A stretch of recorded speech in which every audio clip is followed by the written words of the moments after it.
Hey, hey, hey, my beautiful people.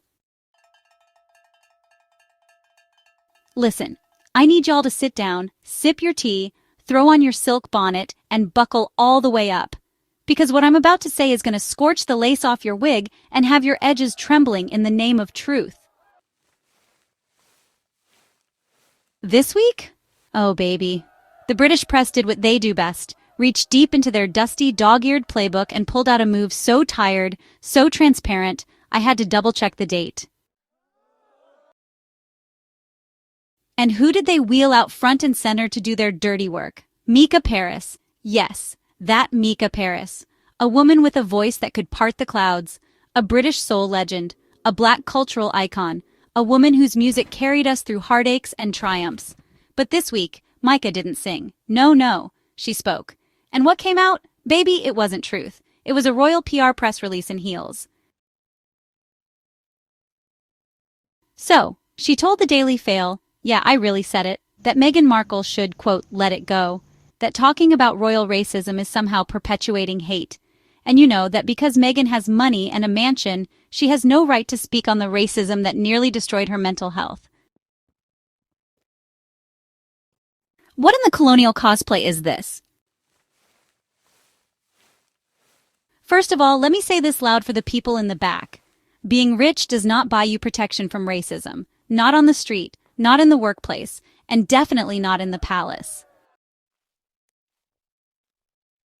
And Meghan wasn't just working in the palace. She was married into it, living in it, navigating an ancient institution designed to protect everything except women like her. Now here's the part that really had me clutching my crystals. Mica Paris said this, knowing full well she's never met Meghan. Not at a concert, not at a charity gala, not even on a red carpet passing, hey girl, love your dress. So how is she out here giving full analysis on Meghan's soul, like she read her diary and sat through therapy with her? How are you speaking on a woman's trauma like you watched it firsthand, when all you watched was the same edited, manipulated, racist headlines the rest of the country consumed? Mica, sis, where were you? Where were you when Meghan was being hounded day and night by the press, pregnant, suicidal, and still expected to smile for photo ops like a wind-up doll? So, where were you when the British media called Meghan exotic, aggressive, spoiled, lazy, and even said her baby would darken the bloodline? And where were you when Meghan was being compared to a Rottweiler, while Kate was praised for holding her bump like the Virgin Mary?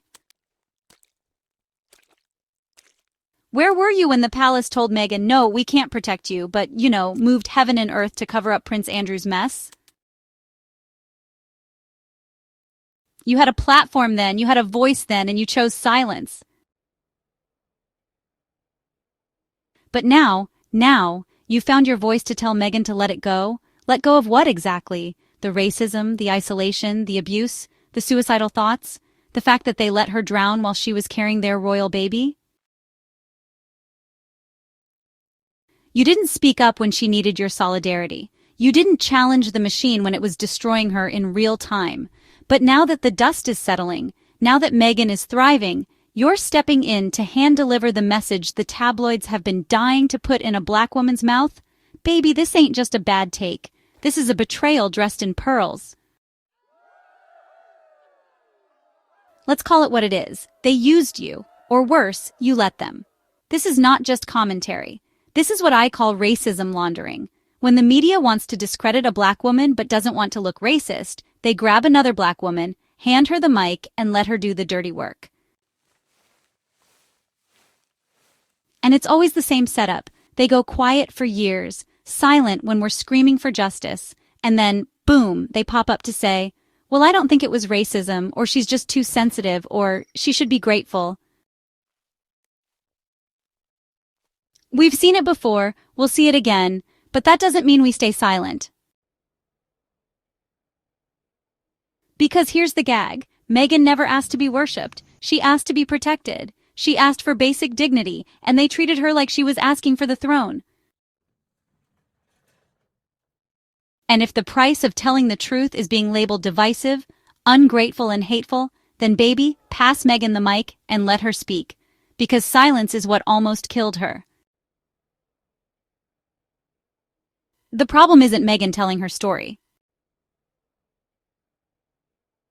The problem is that, too many people like Mica Paris are just uncomfortable with the truth inside it.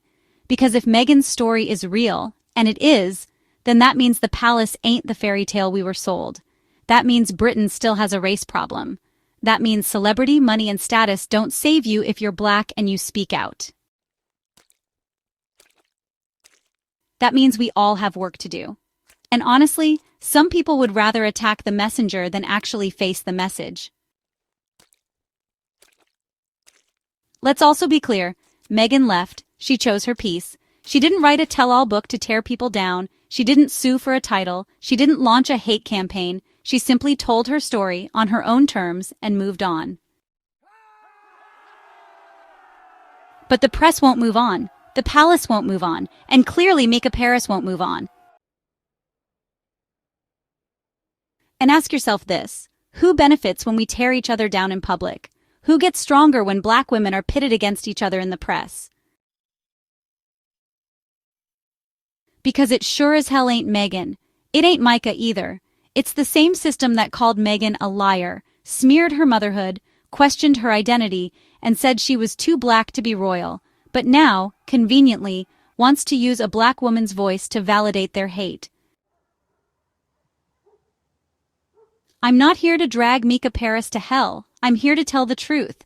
She could have uplifted Meghan. She could have acknowledged that racism and privilege can exist in the same room. She could have said, that wasn't my experience, but I stand with her right to speak. But she didn't, and the world is watching. So Mica, sis, next time the Daily Mail calls, remember, you're not just speaking for yourself. You're speaking to generations of black women who know what it feels like to be gaslit, erased, and told to smile through the pain. Meghan told her story. It helped people. It saved lives. You told yours. And it served the same system that tried to break her. Let that sink in. To everyone listening, hey, don't let them trick you. Don't let them divide us. And don't let carefully curated quotes fool you into forgetting the truth we all watched unfold in real time.